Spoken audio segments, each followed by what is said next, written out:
Hi friends, welcome to our channel chemistry concepts by Venkatesh. Friends, నేను నా last వీడియోలో TS set 2021 official notification గురించి కంప్లీట్గా ఎక్స్ప్లెయిన్ చేశాను. అండ్ అదేవిధంగా మీ యొక్క మొబైల్ ఫోన్ నుంచే ఏ విధంగా అప్లై చేయాలి అని చెప్పేసి లైవ్గా అప్లై చేసి అయితే చూపించాను. సో ఆ వీడియోస్ చూడకపోతే డిస్క్రిప్షన్లో లింక్ ఇస్తాను, ఒకసారి అయితే చూడండి. అండ్ ఈ వీడియోలో వచ్చేసి ఫ్రెండ్స్, టీఎస్ సెట్ అంటే బీఎడ్ కోర్స్ ఎంట్రన్స్ ఎగ్జామ్కి సంబంధించిన కంప్లీట్ సిలబస్ని మనం అనాలిసిస్ చేయబోతూ ఉంటున్నాం. అంటే ఏ చాప్టర్స్ ఈజీగా ఉంటాయి, సో ఏ చాప్టర్స్ నుంచి మనం ఎక్కువ స్కోర్ చేయవచ్చు, అండ్ సీట్ రావాలంటే ఏ బుక్స్ని మనం చదవాలి, సో ఏ మెటీరియల్ని మనం చదివితే మనకు సీట్ వస్తుంది. అండ్ అదేవిధంగా ఎగ్జామ్ తెలుగు మీడియంలో ఉంటుందా, ఇంగ్లీష్ మీడియంలో ఉంటుందా అనే అన్ని విషయాలని యొక్క వీడియోలో చాలా క్లియర్గా ఎక్స్ప్లెయిన్ చేస్తాను. సో వీడియోని అయితే స్కిప్ చేయకుండా చివరి వరకు చూడండి. నచ్చితే లైక్ చేయండి, షేర్ చేయండి, సబ్స్క్రైబ్ చేయండి. Let us start this video. First, so friends, TS set entrance exam అంటే బీఎడ్ ఎంట్రన్స్ ఎగ్జామ్ ఏ విధంగా ఉంటుంది ఫ్రెండ్స్? 2021 నుంచే ఈ యొక్క బీఎడ్ ఎంట్రన్స్ ఎగ్జామ్లో చేంజ్ అయితే చేశారు. అయితే ఆ లేటెస్ట్ చేంజెస్ ఏంటి అంటే, సో టీఎస్ సెట్ అంటే BEd entrance exam total questions వచ్చేసి 150 క్వశ్చన్స్ ఉంటాయి. అండ్ టైం డ్యూరేషన్ వచ్చేసి 2 hours టైం ఉంటుంది ఫ్రెండ్స్, అంటే 120 minutes టైం ఉంటుంది. సో 120 minutesలో మీరు చేయవలసింది ఏంటంటే 150 క్వశ్చన్స్కి ఆన్సర్ చేయాలి. అంటే ఒక్కొక్క నిమిషానికి ఒక్కొక్క క్వశ్చన్ చేయడానికి కూడా సరిపోదు. సో మీకు మినిట్స్ తక్కువగా ఉన్నాయి, నిమిషాలు తక్కువగా ఉన్నాయి, అండ్ చేయవలసిన క్వశ్చన్స్ ఎక్కువగా ఉంది. కాబట్టి సో మీరు ప్రిపేర్ అయ్యేటప్పుడే స్పీడ్గా ఆన్సర్ చేసే విధంగా స్పాంటానియస్గా కొన్ని టెక్నిక్స్ యూజ్ చేస్తూ గుర్తుపెట్టుకోవాల్సి ఉంటుంది. ఎందుకంటే మీ యొక్క టైం అనేది జస్ట్ 120 minutes టైంలో మీరు 150 క్వశ్చన్స్కి ఆన్సర్ చేయాల్సి ఉంటుంది. అండ్ ఫ్రెండ్స్, మీరు ఒక్కొక్క క్వశ్చన్ దగ్గర ఒక 5 minutes కానీ ఒక 3 minutes కానీ వేస్ట్ చేస్తూ పోతే లాస్ట్కి ఈవెన్ మీకు క్వశ్చన్స్ చదివేటంత టైం కూడా ఉండదు. కాబట్టి మీరు క్వశ్చన్స్ చాలా స్పీడ్గా ఆన్సర్ చేయాల్సి ఉంటుంది. కాబట్టి మీ యొక్క ప్రిపరేషన్ అనేది ప్రాపర్గా ప్రిపేర్ అయ్యి ప్రాపర్ మెటీరియల్ చదివితేనే మీకు సీట్ అనేది రావడం జరుగుతుంది. లేకపోతే మీకు వచ్చేటటువంటి సీట్ పోయేటటువంటి అవకాశం ఉంది. కాబట్టి సో మనం ఫస్ట్ సిలబస్ని అనాలిసిస్ చేస్తూ అండ్ ఏ బుక్స్ చదవాలి, వేటికి ఏ బుక్స్ చదవాలి అని చెప్పేసి చాలా క్లియర్గా మెన్షన్ చేస్తాను. So first subjects. సో ఈ యొక్క 150 క్వశ్చన్స్ దేని నుంచి వస్తాయంటే ఫ్రెండ్స్, ఈ ఇయర్ వచ్చేసి అన్ని మెథడాలజీకి కలిపి ఒకే ఎగ్జామ్. అంటే మీరు తెలుగు కోసం బీఎడ్ రాసిన, మ్యాథ్స్ కోసం బీఎడ్ రాసిన, ఇంగ్లీష్ కోసం బీఎడ్ రాసిన, సైన్స్ కోసం బీఎడ్ రాసిన, మీరు దేనికోసం బీఎడ్ రాసిన మీ క్వశ్చన్స్ అన్నీ కూడా ఒకే విధంగా వస్తాయి. అంటే అందరికీ ఒకే క్వశ్చన్ పేపర్ అయితే ఉంటుంది. అయితే అందరికి ఒకే క్వశ్చన్ పేపర్లు ఏ విధంగా వస్తాయంటే, ఫస్ట్ 60 మార్క్స్ సబ్జెక్ట్ నుంచి వస్తాయి ఫ్రెండ్స్. అంటే ఫస్ట్ 60 మార్క్స్లో 20 మార్క్స్ మ్యాథమెటిక్స్ నుంచి, 20 మ్యాథ్స్ సైన్స్ నుంచి, సో ఈ సైన్స్లో మళ్ళీ బయో సైన్స్ నుంచి 10 marks, so physical and chemical science నుంచి 10 marks, and next friends social studies నుంచి 20 క్వశ్చన్స్ అయితే వస్తాయి. సో ఇక్కడికి 60 క్వశ్చన్స్ అయిపోతే మిగతావి 90 క్వశ్చన్స్. సో ఈ 90 క్వశ్చన్స్లో 20 questions teaching aptitude, and 20 questions general English, 30 questions general knowledge and education issues and computer awareness పైన 20 questions అయితే రావడం జరుగుతుంది. సో టోటల్గా 150 క్వశ్చన్స్ అవుతాయి. 120 minutes టైం అయితే ఉంటుంది. అయితే ఫ్రెండ్స్, మనం ఇప్పుడు ఈ 60 క్వశ్చన్స్కి మనం ఏ బుక్స్ చదవాలి అండ్ సిలబస్లో ఏవి ఈజీ చాప్టర్స్ అనే అన్ని విషయాలను అయితే డిస్కస్ చేద్దాం. అండ్ ఫ్రెండ్స్, ఈ రిమైనింగ్ బుక్స్ వీటికి ఏ బుక్స్ చదవాలి అని చెప్పేసి కూడా క్లీన్గా చూద్దాం. సో వీడియోని అయితే స్కిప్ చేయకుండా చివరి వరకు అయితే చూడండి. And friends, first exam dates ఎప్పుడు అంటే, సో ఎగ్జామ్ డేట్స్ వచ్చేసి 24th August రోజున మీకు ఈ యొక్క బీఎడ్ ఎంట్రన్స్ ఎగ్జామ్ అయితే ఉంటుంది. మరి అప్లై చేయడానికి లాస్ట్ డేట్ ఎప్పుడు అంటే, సో అప్లై చేయడానికి లాస్ట్ డేట్ వచ్చేసి 15th June వరకు లేట్ ఫీజు లేకుండా మీరు అప్లై అయితే చేయొచ్చు ఫ్రెండ్స్. మరి అన్న ఏ విధంగా అప్లై చేయాలి అంటే, సో ఏ విధంగా అప్లై చేయాలి, ఈవెన్ దో మీరు మీ మొబైల్ ఫోన్ నుంచి ఏ విధంగా అప్లై చేయాలి అని చెప్పేసి నేను ఆల్రెడీ వీడియో చేశాను. సో మీకు డిస్క్రిప్షన్లో లింక్ ప్రొవైడ్ చేస్తాను, ఒకసారి ఆ వీడియోని అయితే చూడండి. సో మీకు ఎగ్జామ్ డేట్ వచ్చేసి 24th August, అంటే మీకు రిమైనింగ్ 3 to 4 months టైం అయితే ఉంది ఫ్రెండ్స్. సో ఈ 3 to 4 monthsని మీరు ప్రాపర్గా ప్లాన్ చేసుకొని ప్రాపర్గా యూజ్ చేసుకున్న మీకు సీట్ అయితే ఉస్మానియా యూనివర్సిటీ లాంటి క్యాంపస్ సీట్ అనేది రావడం జరుగుతుంది. అట్లీస్ట్ మీరు 2 months ప్రాపర్గా ప్లాన్ చేసుకొని 2 months కాన్సన్ట్రేట్ చేసినా మీకు ఉస్మానియా యూనివర్సిటీలో సీట్ అనేది రావడం జరుగుతుంది. అండ్ ఫ్రెండ్స్, మరి అన్న ఏ విధంగా చదవాలన్న అంటే, సో ఇప్పుడు మనం సిలబస్ని అనాలిసిస్ చేస్తూ వేటికి ఏ బుక్స్ చదవాలో చూద్దాము. First friends, so total questions వచ్చేసి 150 questions and 60 marks me subject నుంచి వస్తాయి ఫ్రెండ్స్. సబ్జెక్ట్ అంటే మ్యాథమెటిక్స్ నుంచి 20 క్వశ్చన్స్, సో సైన్స్ నుంచి 20 క్వశ్చన్స్ అండ్ సోషల్ స్టడీస్ నుంచి 20 క్వశ్చన్స్. ఫ్రెండ్స్, మరి ఎంట్రన్స్ ఎగ్జామ్కి ఏ బుక్స్ చదవాలి అంటే, చాలామంది ఏదో మేము గ్రూప్స్ లెవెల్లో ప్రిపేర్ అవుతున్నాం, మేము సివిల్స్ లెవెల్లో ప్రిపేర్ అవుతున్నాం అని చెప్పేసి ఏవేవో రిఫరెన్స్ బుక్స్ అయితే పట్టుకొని చదువుతూ ఉంటారు. కానీ బీఎడ్ ఎంట్రన్స్ ఎగ్జామ్కు మీరు ఎటువంటి రిఫరెన్స్ బుక్స్ చదవాల్సిన అవసరం లేదు. మీరు పీజీ ఎంట్రన్స్ ఎగ్జామ్కు ప్రిపేర్ అయితే మటు ఖచ్చితంగా రిఫరెన్స్ బుక్స్ చదవాల్సి ఉంటుంది, మంచి స్టాండర్డ్ బుక్స్ చదవాల్సి ఉంటుంది. ఉంటుంది, స్టాండర్డ్ మెటీరియల్స్ ఉంటుంది. కానీ మీరు రాసేది బీఎడ్ ఎంట్రన్స్ ఎగ్జామ్ కాబట్టి మీరు 10th క్లాస్ సిలబస్ వరకు చదివితే సరిపోతుంది ఫ్రెండ్స్. అంటే 6th క్లాస్ నుంచి 10th క్లాస్ వరకు తెలంగాణ స్టేట్ గవర్నమెంట్ ఇష్యూ చేసినటువంటి బుక్స్ చదివితే సరిపోతుంది. మీరు సపరేట్గా మళ్ళీ మెటీరియల్ చదవాల్సిన అవసరం లేదు. ఫస్ట్ మీరు చేయవలసింది ఏంటంటే 6th క్లాస్ నుంచి 10th క్లాస్ వరకు ఒకవేళ మీరు తెలుగు మీడియంలో ప్రిపేర్ అయ్యే వాళ్ళైతే తెలుగు మీడియం మెటీరియల్స్, ఇంగ్లీష్ మీడియంలో ప్రిపేర్ అయ్యే వాళ్ళైతే ఇంగ్లీష్ మీడియం టెక్స్ట్ బుక్స్ని మీరు తీసుకొని 6th క్లాస్ నుంచి 10th క్లాస్ వరకు ఉన్నటువంటి బుక్స్ అన్నింటినీ ఒకసారి చదివేసేయండి. లాస్ట్కి తర్వాత టైం మిగిలితే మీరు అప్పుడు మెటీరియల్స్ని తీసుకొని చదివితే బెటర్. ఎందుకంటే ఫ్రెండ్స్ ఈ అకాడమిక్ ఇయర్ నుంచే ఈ సిలబస్ వచ్చింది. సో మెటీరియల్ రాసే వాళ్ళు కూడా టెక్స్ట్ బుక్స్ నుంచి చూసే రాస్తారు. అండ్ ఫస్ట్ టైం ఈ యొక్క entrance exam question paper change అయింది ఫ్రెండ్స్. సో లాస్ట్ ఇయర్ వరకు మెథడాలజీని బట్టి ఉండేది కాబట్టి మెటీరియల్ కొంత దొరికేది, కానీ ఈ academic year question paper change అయింది. సో ఫస్ట్ టైం ఈ క్వశ్చన్ పేపర్ అంటే ఈ ప్యాటర్న్లో ఎగ్జామ్ కండక్ట్ చేస్తున్నారు కాబట్టి మార్కెట్లో ప్రజెంట్ అయితే మంచి బుక్స్ ఎటువంటి బుక్స్ అయితే లేవు. సో మనం ఏ బుక్స్ని కూడా ప్రజెంట్ అయితే నమ్మలేము. సో నా పర్సనల్ సజెషన్ వచ్చేసి 6th క్లాస్ నుంచి 10th క్లాస్ వరకు ఉన్నటువంటి తెలంగాణ గవర్నమెంట్ ఇష్యూ చేసినటువంటి స్టేట్ సిలబస్ని మీరు చదివితే సరిపోతుంది. అండ్ అన్న మరి ఏ చాప్టర్స్ ఈజీ అన్న, అన్ని బుక్స్ అన్ని చాప్టర్స్ చదవాలని చాలా కష్టం కదా అన్న అంటే, సో నేను ఇప్పుడు మీకు ఒక్కొక్క చాప్టర్ నుంచి ఏ చాప్టర్స్ ఈజీ ఏ చాప్టర్ కష్టంగా ఉంటుంది అని అన్ని విషయాలను అయితే డిస్కస్ చేద్దాం. సో ఇప్పుడు మనం సిలబస్ని అనాలిసిస్ చేస్తూ అండ్ దానికి ఏ బుక్స్ బెటర్ అనేది చూద్దాము. And friends first mathematics. So mathematics మీకు ఇక్కడ చాలా క్లియర్గా మెన్షన్ చేయడం జరిగింది ఫ్రెండ్స్. అఫీషియల్ నోటిఫికేషన్లు ఏమని మెన్షన్ చేశారంటే up to 10th class Telangana state curriculum అంటే తెలంగాణ స్టేట్ గవర్నమెంట్ ఇష్యూ చేసినటువంటి up to 10th class syllabus నుంచే మీకు క్వశ్చన్స్ రావడం జరుగుతుంది అన్న. మరి 10th క్లాస్ సిలబస్లో చిన్న క్వశ్చన్స్ ఉన్నాయంటే, సో ఫ్రెండ్స్ మీకు ఎంట్రన్స్ ఎగ్జామ్లో క్వశ్చన్స్ అప్లికేషన్ పాయింట్ ఆఫ్ వ్యూలో అడగడం జరుగుతుంది.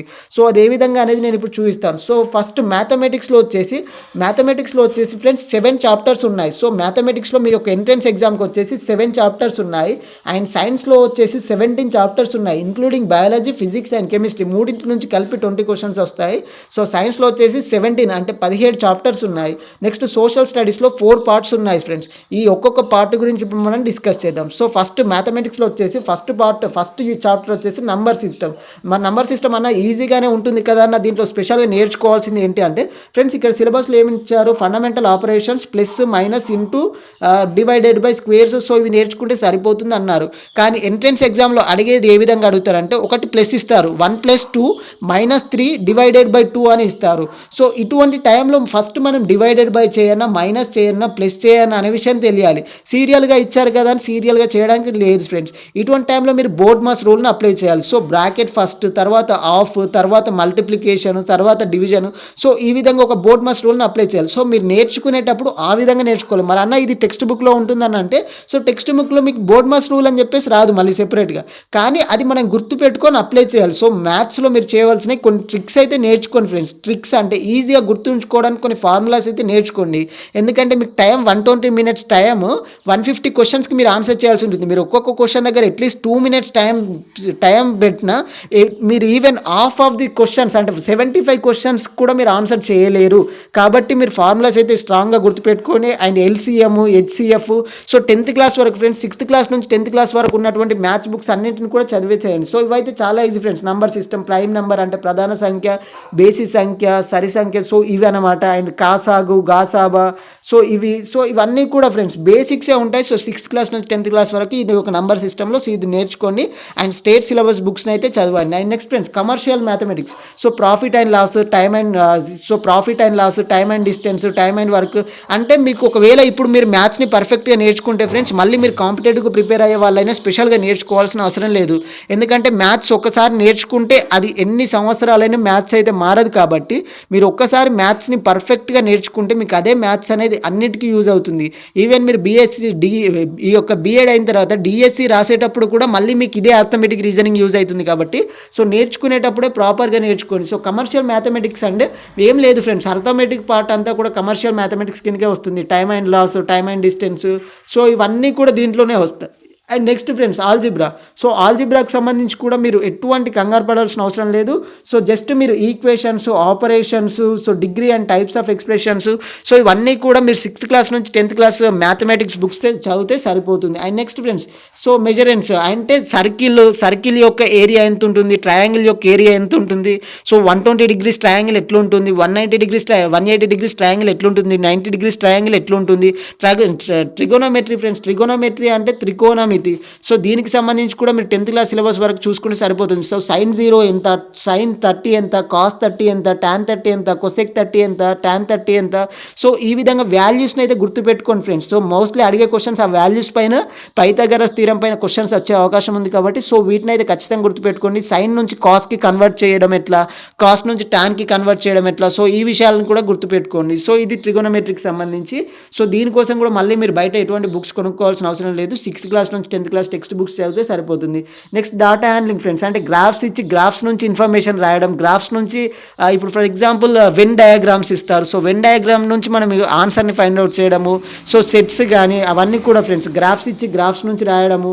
సో ఈ టైప్ ఆఫ్ అంతా కూడా డేటా హ్యాండ్లింగ్ అంటారు. అంటే టేబుల్ ఇస్తారు ఫ్రెండ్స్, ఆ టేబుల్ నుంచి మనం ఆన్సర్ రాయడము. సో ఆ టేబుల్లో 2018లో ఎంతమంది చదువుతున్నారు, 19లో ఎంతమంది చదువుతున్నారు, 20లో ఎంతమంది చదువుతున్నారు, సో ఇప్పుడు మొత్తం 18, 19, 20 3 సంవత్సరాలలో చదివిన వాళ్ళు ఎంత.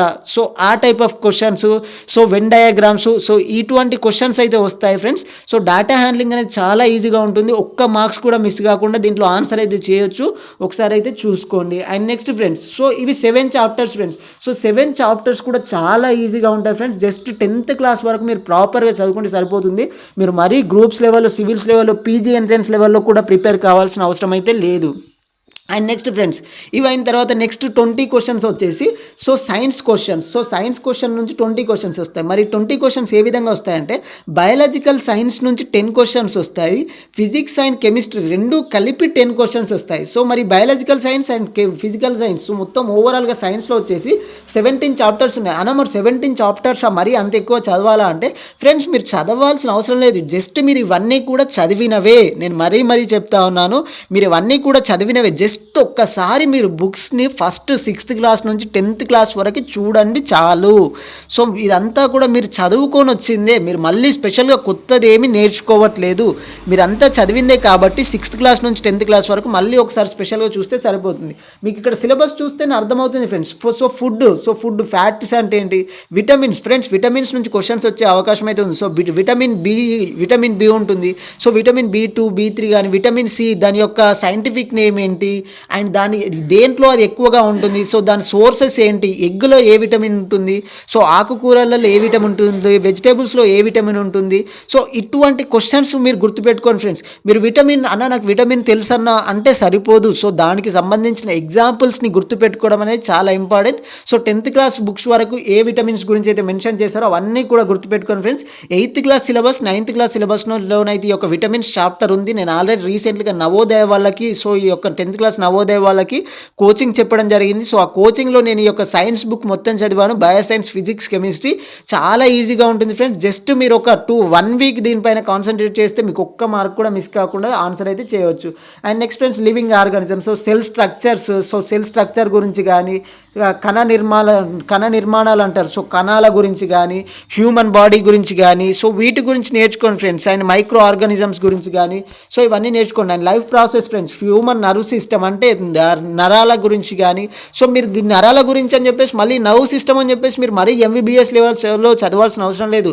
జస్ట్ 10th క్లాస్ వరకు ఉన్న బుక్స్లో ఏముంది అని చెప్పేసి మీరు చదువుకుంటే సరిపోతుంది. సో బయోడైవర్సిటీ, ఫుడ్ చైన్ పైన కానీ, ఫుడ్ వెబ్ కానీ, సో ఈకో సిస్టమ్ పైన, సో ఇటువంటి క్వశ్చన్స్ అయితే వస్తాయి ఫ్రెండ్స్. పొల్యూషన్, ప్రజెంట్ పొల్యూషన్ ఎట్లుంది, ఏ సిటీలో ఎక్కువగా ఉంది, ఏ సిటీలో తక్కువ ఉంది, పొల్యూషన్కి మెయిన్ రీజన్స్ ఏంటి, యాసిడ్ రెయిన్ దేనివల్ల ఫామ్ అవుతుంది, అండ్ పొల్యూషన్ ఈ యొక్క ఎర్త్ పొల్యూషన్ దేనివల్ల అవుతుంది, సో మేజర్ కాంట్రిబ్యూషన్ దేనితో ఉంది, అండ్ ఎయిర్లో ఏ ఎయిర్ పర్సెంటేజ్ ఎక్కువ ఉంది, సో నైట్రోజన్ పర్సెంటేజ్ ఎంత, ఆక్సిజన్ పర్సెంటేజ్ ఎంత, ఇటువంటి క్వశ్చన్స్ మీరు చదువుకోవాలి.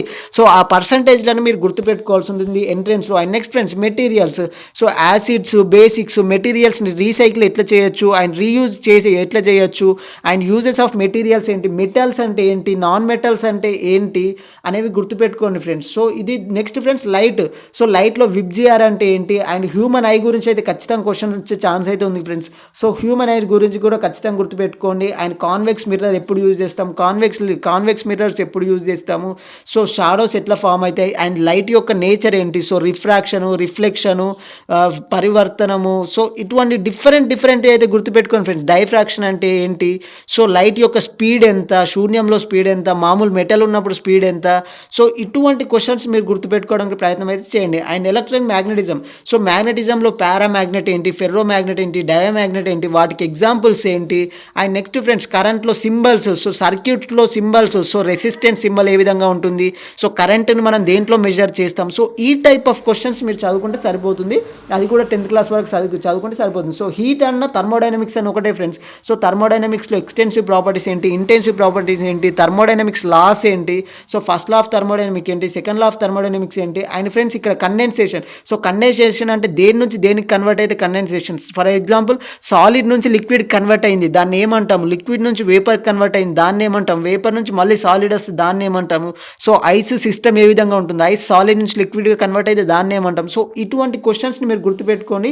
అండ్ యూనిట్స్ ఫ్రెండ్స్, సో హీట్కి యూనిట్స్ ఏంటి, హీట్ అంటే ఏంటి, టెంపరేచర్ అంటే ఏంటి, దాన్ని దేంట్లో మెజర్ చేస్తాము. సో ఈ టైప్ ఆఫ్ క్వశ్చన్స్ గుర్తుపెట్టుకోండి. అండ్ నెక్స్ట్ ఫ్రెండ్స్, సో సౌండ్ని మనం దేంట్లో మెజర్ చేస్తాము. అండ్ సౌండ్ వేవ్స్ ఏంటి, so longitudinal, so sound waves ఏంటి, సో ట్రాన్స్ఫర్ వేవ్స్ అంటే ఏంటి, లాంగిట్యూడినల్ వేవ్స్ ఏంటి అంటే తరంగ ధైర్యాలు. సో తరంగ ధైర్యాలు, అణుధైర్య తరంగము, సో తెలుగులో అయితే ఈ విధంగా అంటారు. సో అవి అంటే ఏంటి అనేవి గుర్తుపెట్టుకోండి. అండ్ సౌండ్ గాలిలో ఏ విధంగా ఉంటుంది, లిక్విడ్లో ఏ విధంగా ఉంటుంది, అండ్ సాలిడ్లో ఏ విధంగా ఉంటుంది. సో గాలిలో సౌండ్ స్పీడ్ ఎంత, అండ్ వాక్యూమ్లో సౌండ్ ట్రావెల్ చేస్తుందా చేయదా, అండ్ సౌండ్ రేంజెస్ ఏంటి, సో అల్ట్రాసోనిక్ రేంజ్ సౌండ్ ఏంటి. సో ఈ యొక్క ఇటువంటి క్వశ్చన్స్ మీరు గుర్తుపెట్టుకోవాల్సి ఉంటుంది ఫ్రెండ్స్. సో మీరు మరీ కొన్ని గుర్తుపెట్టుకోవాల్సినవి ఉంటాయి. అంటే సౌండ్ని మనం దేంట్లో మెజర్ చేస్తాము, అండ్ సోనార్ అంటే ఏంటి, సో సముద్రాల్లో దేని వల్ల కొలుస్తాము. సో ఇటువంటి క్వశ్చన్స్ మీరు గుర్తుపెట్టుకోవాల్సి ఉంటుంది. అండ్ నెక్స్ట్ ఫ్రెండ్స్ మోషన్కు సంబంధించిన questions friends, Newton law of motions, so Newton first law of ఏంది, న్యూటన్ సెకండ్ లా ఏంది, న్యూటన్ థర్డ్ లా ఏంది, అండ్ నెక్స్ట్ ఎలక్ట్రోస్టాటిక్ ఫోర్స్ అంటే ఏంది, గ్రావిటేషనల్ ఫోర్స్ ఏంది, సో గ్రావిటేషనల్ ఫోర్స్ వల్ల యూజ్ ఏంటి. సో ఇటువంటి క్వశ్చన్స్ అనేవి ఎంట్రన్స్లో అడగడం జరుగుతుంది. And next friends, so changes సంబంధించి కూడా చాలా easy topic. And neither friends next weather and climate. So weather అంటే ఏంటి, క్లైమేట్ అంటే ఏంటి, వీటిని ఎన్ని సంవత్సరాలకు వెదర్ అంటారు, ఎన్ని సంవత్సరాలను కలిపి క్లైమేట్ అంటారు. సో రెయిన్స్, సైక్లోన్స్ రావడానికి అంటే తుఫానులు రావడానికి రీజన్ ఏంటి. సో ఈ టైప్ ఆఫ్ క్వశ్చన్స్ చూసుకుంటే సరిపోతుంది. అండ్ నెక్స్ట్ ఫ్రెండ్స్ ఈ యొక్క కోల్ అండ్ పెట్రోలియం నుంచి పార్ట్ వచ్చేసి సో కెమిస్ట్రీ పార్ట్. సో టోటల్గా సైన్స్కి వచ్చేసి 20 క్వశ్చన్సే ఉంటాయి. 20లో 10 మార్క్స్ బయాలజీకి, 10 మార్క్స్ ఫిజిక్స్ అండ్ కెమిస్ట్రీకి ఉంటాయి. అండ్ నెక్స్ట్ ఫ్రెండ్స్ మెటల్స్ ఏంటి, నాన్ మెటల్స్ ఏంటి, సోలార్ సిస్టమ్ గురించి చూసుకోండి. And next friends solvent, solute అంటే ఏంటి, సో కెమికల్ రియాక్షన్స్ అంటే బేసిక్ రియాక్షన్స్, ఒక 30 వరకు ఎలిమెంట్స్ నేమ్స్, వాటి atomic number, atomic weight, so ఇటువంటివి చూసుకుంటే సరిపోతుంది. అండ్ నెక్స్ట్ ఫ్రెండ్స్ సోషల్ స్టడీస్కి వచ్చేసి సోషల్ స్టడీస్కి మళ్ళీ 20 క్వశ్చన్స్ వస్తాయి. సో 20 మార్క్స్ టైం అయితే. ఈ యొక్క సోషల్ స్టడీస్ ఫోర్ పార్ట్స్ ఉంటుంది. ఫస్ట్ పార్ట్ వచ్చేసి జాగ్రఫీ, సెకండ్ పార్ట్ వచ్చేసి హిస్టరీ, థర్డ్ పార్ట్ వచ్చేసి పొలిటికల్ సైన్స్, ఫోర్త్ పార్ట్ వచ్చేసి ఎకనామిక్స్. మరి జాగ్రఫీలో ఏం చదవాలన్నా అంటే సో 6th క్లాస్ నుంచి 10th క్లాస్ వరకు భౌగోళిక శాస్త్రం, జాగ్రఫీ అంటే ఏదో కాదు ఫ్రెండ్స్, భౌగోళిక శాస్త్రం. సో జాగ్రఫీని మీరు 6th క్లాస్ నుంచి 10th క్లాస్ వరకు ఇండియన్ మ్యాప్ ఉంటే ఇండియన్ మ్యాప్ కానీ, వరల్డ్ మ్యాప్ ఉంటే వరల్డ్ మ్యాప్ కానీ, సో అవన్నీ చూసుకుంటే సరిపోతుంది ఫ్రెండ్స్. ఇది జాగ్రఫీకి సంబంధించిన పార్ట్. మీరు మరీ డెప్త్గా చదవాల్సిన అవసరం లేదు, 10th క్లాస్ వరకు చదివితే సరిపోతుంది. నెక్స్ట్ ఫ్రెండ్స్ హిస్టరీలో కొన్ని అబ్రివేషన్స్ గుర్తుపెట్టుకోండి. యుఎన్ఓ అంటే ఏంటి, ఎన్ఏఎం అంటే ఏంటి, and world wars, first world war ఎప్పటి నుంచి ఎప్పటి వరకు జరిగింది, సెకండ్ వరల్డ్ వార్ ఎప్పటి నుంచి ఎక్కడి వరకు జరిగింది, లాటిన్ అమెరికా అంటే ఏంటి, సో గాజీ, సో ఇవన్నీ కూడా గుర్తుపెట్టుకోండి ఫ్రెండ్స్. ఏ కాలం నుంచి ఏ కాలం వరకు ఏ కింగ్స్ పరిపాలించారు అని చెప్పేసి కూడా మీరు మరీ డెప్త్గా చదవాల్సిన అవసరం లేదు. 10th క్లాస్ వరకు చదివితే సరిపోతుంది. నెక్స్ట్ ఉమెన్ మూవ్మెంట్ అంటే ఏంటి, సో ఇదంతా కూడా. And next friends political science. So political సైన్స్లో వచ్చేసి ఫ్రెండ్స్ కొన్ని యాక్ట్స్ అయితే గుర్తుపెట్టుకోండి ఫ్రెండ్స్, అంటే కొన్ని చట్టాలను అయితే గుర్తుపెట్టుకోండి. సో 10th క్లాస్ వరకు ఉన్న చట్టాలను గుర్తుపెట్టుకోండి. అండ్ మన యొక్క భారత రాజ్యాంగం అంటే ఇండియన్ కాన్స్టిట్యూషన్ దేన్ని బేస్ చేసుకొని చేశారు, దాంట్లో ఉన్నటువంటి కమిటీ మెంబర్స్ ఏంటి, అది ఎన్ని సంవత్సరాలు చేశారు, అసలు ఎవరు స్టార్ట్ చేశారు, ఇండియన్ కాన్స్టిట్యూషన్ని రాయమని ఎవరు చెప్పారు. సో ఈ విధంగా 10th క్లాస్ ఉన్న విషయాలను చదువుకుంటే సరిపోతుంది. And next friends economics. So ఎకనామిక్స్లో కూడా ఫ్రెండ్స్ మీరు మరీ డెప్త్గా చదవాల్సిన అవసరం లేదు, 10th క్లాస్ సిలబస్ వరకు చదివితే సరిపోతుంది. మరి అన్న ఏ బుక్స్ చదవాలంటే తెలంగాణ గవర్నమెంట్ ఇష్యూ చేసినటువంటి 6th క్లాస్ నుంచి 10th క్లాస్ వరకు సైన్స్కు, సోషల్కు, మ్యాథమెటిక్స్కు చదివితే సరిపోతుంది. అండ్ నెక్స్ట్ ఫ్రెండ్స్ సో మీకు సీట్ వచ్చేదాన్ని డిసైడ్ చేసేది ఇది అనమాట. దీనికి స్పెషల్గా చదవాల్సిన అవసరం లేదు ఫ్రెండ్స్. ఇది మీకు ఇన్ని రోజులు చదివింది ఉపయోగపడవచ్చు. అండ్ ఇప్పుడు మీరు ఈ స్పెషల్గా ఈ teaching aptitude, general English, general knowledge, computer awareness మీరు ఇప్పుడు నేర్చుకోకపోతే మీకు ఆ సైన్స్, సోషల్, మ్యాథ్స్ ఇవెంత చదివినా సీట్ రాదు. సో మీ సీట్ని డిసైడ్ చేస్తాయి ఒక విధంగా చెప్పాలంటే. ఈ టీచింగ్ యాప్టిట్యూడ్ అంటే క్లాస్ రూమ్లో స్టూడెంట్కి టీచర్కి మధ్య రిలేషన్షిప్స్ ఏ విధంగా ఉండాలి అని చెప్పేసి బయట టీచింగ్ యాప్టిట్యూడ్ పైన మెటీరియల్స్ చాలా దొరుకుతాయి ఫ్రెండ్స్. కానీ నా సజెషన్ ఏంటంటే ఇది మన మెంటల్ ఎబిలిటీతో ఈక్వల్. అంటే ఇది మన నేచురల్గా మన యొక్క మెంటల్ స్టెబిలిటీ ఏ విధంగా ఉంది అనేది టెస్ట్ చేసేదే ఈ యొక్క టీచింగ్ ఎబిలిటీకి టీచింగ్ యాప్టిట్యూడ్ కాబట్టి. సో బయట మార్కెట్లో కొన్ని బుక్స్ దొరుకుతాయి, అవి చదవండి. కానీ మీ యొక్క మైండ్ సెట్ని క్లాస్ రూమ్లో ఉంటే ఏ విధంగా ఉంటుంది అని చెప్పేసి ఇప్పటి నుంచి కొంత సింక్ చేసుకోవడానికి అయితే ట్రై చేయండి. అండ్ జనరల్ ఇంగ్లీష్ ఫ్రెండ్స్, ఇంగ్లీష్లో కొంత గ్రామర్ చూసుకోండి, వొకాబులరీ చూసుకోండి, స్పెల్లింగ్స్ చూసుకోండి. And more over error detection, అంటే ఒక సెంటెన్స్ ఇచ్చి దాంట్లో ఏమైనా మిస్టేక్ ఉందా అని చెప్పేసి కానీ, సో టెన్సెస్ కానీ, యాక్టివ్ పాసివ్ వాయిస్ కానీ, క్వశ్చన్ ట్యాగ్స్ కానీ, ఈ విధమైన చిన్న చిన్న గ్రామర్ని అయితే చూసుకోండి. And friends general knowledge and education ఇష్యూస్లో, సో ఎడ్యుకేషన్ ఇష్యూస్లో నేను మీకు ఒక విషయాన్ని గుర్తుపెట్టుకోండి ఫ్రెండ్స్. సో 2020-21 నుంచి సెంట్రల్ గవర్నమెంట్ న్యూ ఎడ్యుకేషన్ పాలసీని తీసుకొచ్చింది. సో ఈ యొక్క న్యూ ఎడ్యుకేషన్ పాలసీ గురించి ఖచ్చితంగా తెలుసుకోండి friends. And last 6 months current అఫైర్స్ని నేర్చుకోండి. సో వీలైతే మన ఛానల్లో కూడా కరెంట్ అఫైర్స్కి సంబంధించిన క్లాసెస్ చేయడానికి ట్రై చేస్తాను. And physics and chemistry and biology, so science classes చేయడానికి కూడా ట్రై అయితే చేస్తాను. So next friends computer awareness. So computer awareness గురించి కూడా మరీ C language, C++ language, computer programming languages, so అటువంటివి నేర్చుకోవాల్సిన అవసరం లేనే లేదు. అసలు కంప్యూటర్ ఎవరు ఇన్వెంట్ చేశారో, అర్థమెటిక్ లాజికల్ యూనిట్ అంటే ALU అంటే ఏంటి, కంప్యూటర్ ఏ విధంగా పనిచేస్తుంది, సో CPU అంటే ఏంటి, CPUలో ఏమేం పార్ట్స్ ఉంటాయి, కంట్రోల్ యూనిట్ అంటే ఏంటి, కంప్యూటర్ ఎవరు ఇన్వెంట్ చేశారు, చార్లెస్ బాబేజ్, సో ఏ సంవత్సరంలో ఇన్వెంట్ చేశారు, అండ్ కంప్యూటర్ ఇన్వెంట్ చేయడానికి పట్టినటువంటి కాలం ఎంత, సో కంప్యూటర్ని ఎన్ని దశలుగా అంటే first phase computer, second phase computers, third phase computers, fourth phase computers, so ఈ విధంగా మీరు చూసుకుంటే సరిపోతుంది. కానీ మీరు మరీ C language, C++ language, Java programming language ఇలాంటివి అన్నింటిపైన మీరు కాన్సన్ట్రేట్ చేయాల్సిన అవసరం అయితే లేదు. సో ఇది కంప్యూటర్ అవేర్నెస్ ఫ్రెండ్స్. సో ఇవి మీరు ప్రాపర్గా ఉంటే మీకు సీట్ ఈజీగా వస్తుంది ఫ్రెండ్స్. ఫస్ట్ అప్పుడు సబ్జెక్టును చదువుతూనే వీటిపైన కూడా ఫోకస్ చేయండి. చాలా మటుకు స్టూడెంట్స్ ఏం చేస్తారంటే ఆ సబ్జెక్టు చదువుతారు కానీ వీటిపైన కాన్సన్ట్రేట్ చేయరు. కానీ నేను మీకు చెప్తుంది ఏంటంటే ఇవే మీ యొక్క అంటే ఈ 4 టాపిక్సే మీ యొక్క సీట్ని ఉస్మానియా యూనివర్సిటీలో రావాలా వద్దా అని చెప్పేసి డిసైడ్ చేసేది ఫ్రెండ్స్. పీజీతో కంపేర్ చేస్తే బీఎడ్ ఎగ్జామ్ చాలా ఈజీగా ఉంటుంది. మీరు కొంత కాన్సన్ట్రేట్ చేస్తే మీకు సీట్ అయితే వస్తుంది. సో ఎగ్జామ్ డేట్ వచ్చేసి 24th August అండ్ అప్లై చేయడానికి లాస్ట్ డేట్ వచ్చేసి లేట్ ఫీజు లేకుండా అప్లై చేయడానికి 15th June. సో ఏ విధంగా అప్లై చేయాలని చెప్పేసి డిస్క్రిప్షన్లో లింక్ ప్రొవైడ్ చేస్తాను, ఒకసారి అయితే చూడండి. అండ్ ఫ్రెండ్స్ సో చెప్తున్నాను కదా, పీజీతో కంపేర్ చేస్తే బీఎడ్ సీట్ అంటే ఈ సిలబస్ని కంపేర్ చేసుకుంటే సీట్ కొట్టడం కొంత ఈజీనే. సో కొంత హార్డ్ వర్క్ చేయండి. అండ్ ఎవరైతే టీచింగ్ ఫీల్డ్ సైడ్ వెళ్ళాలనుకుంటున్నారో ఒక ఉస్మానియా యూనివర్సిటీ లాంటి యూనివర్సిటీలో సీట్ అచీవ్ చేస్తే మీకు కొంత హాస్టల్ ఫెసిలిటీ దొరుకుతుంది. అండ్ మీకు పీజీ తర్వాత బీఎడ్ తర్వాత పీజీ చేస్తే మీకు రెండింటికి రీఇంబర్స్మెంట్ వస్తుంది. కాబట్టి సో గుడ్ లక్. ఇంకా బీఎడ్కి సంబంధించిన ఏమైనా డౌట్స్ ఉంటే you can post in comment section. Definitely I will give reply in my free time. And friends నేను ఆల్రెడీ పీజీ ఎంట్రెన్స్కి సంబంధించి CP గేట్ అంటే Osmania university entrance exam, Hyderabad central university exam, so ICET exam అంటే MBA MCA law set exam, so ఇవన్నీ videos already మన ఛానల్లో ఉన్నాయి. డిస్క్రిప్షన్లో links provide చేస్తాను, వీలైతే చూడండి. ఈ యొక్క వీడియో అయితే నచ్చితే లైక్ చేయండి, షేర్ చేయండి, సబ్స్క్రైబ్ చేయండి. సో ఫ్రెండ్స్ ఈ యొక్క వీడియోని మీ యొక్క ఫ్రెండ్స్ అండ్ ఫ్యామిలీస్కి షేర్ చేయండి.